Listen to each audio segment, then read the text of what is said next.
As of June 2018, only 55.1% of the world's population had access to the internet. Without internet, developing countries are denied access to a vast library of information, global markets, and online communities. Building a global internet network via satellite will give these countries the opportunity to develop their economies and ultimately catch up with the rest of the world. Now, in order to build a global internet network, thousands of satellites must be placed into orbit. Plans to build this infrastructure are already in the making, with the likes of Elon Musk expressing interest in the problem. With his proposed Starlink venture, he intends to send 7,500 internet satellites into orbit in the not-so-distant future. The problem right now is that satellite launches are expensive. We have an idea that will reduce the cost of making these satellites for private companies, as well as reducing the maintenance required. We intend to build a network of solar farms orbiting the Earth, much like the national grid back in the UK, which satellites from private companies and other future space vehicles can connect to for power.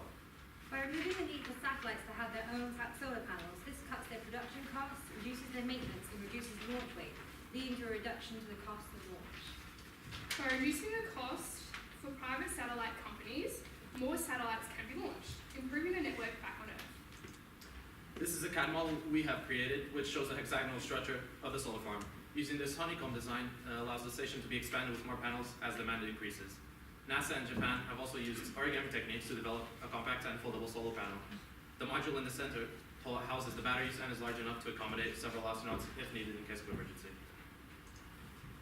A single solar farm can power multiple satellites at once, enabling internet transmission over a large area with more power.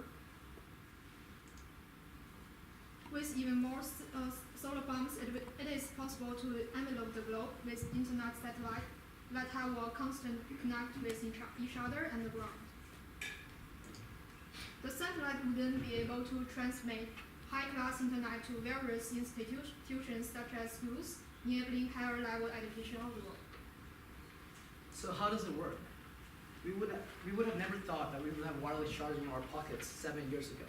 But the first phone with the wireless charging feature came in 2015 for Samsung. The technology to transmit power across the distance wirelessly and contactlessly has been proven to be done. And we expect this technology to be advancing much further throughout the years due to Moore's law.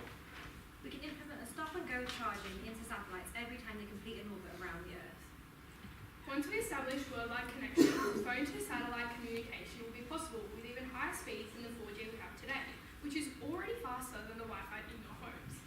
This works into the Starlink project that Elon Musk has proposed, a global internet network giving access to everyone around the world. For sustainability, we can charge a certain fee per unit of electricity provided to the satellites, like $100 per watt, which is compared to the current $200 per watt that the satellites currently produce by themselves. This would give an incentive for satellite companies to save more money. We can establish a steady connection with every satellite on contract by either sending more solar farms up into orbit or placing them at a higher orbit in order to reach more satellites. Through the good old process of production, we can further reduce the cost of electricity to below $50. And we believe with the way technology is always advancing, that our idea can become a reality in the next decade. So who do we need for this to work? Our main customers will be private satellite companies and governments. However, with a global internet network, many new markets will emerge around the world, so it would benefit almost everyone through the growing global economy. Having someone on board like Richard Branson or Elon Musk, whose companies would massively benefit from our business strategy, would enable us to get our idea off the ground. And we can also work with Virgin Media to further expand their internet cellular network across multiple countries to reach a larger market. Initially, our business strategy is to build this power grid around the Earth. In the future, when space travel becomes more frequent and mainstream, we could expand our network throughout the solar system, providing service stations for travelers.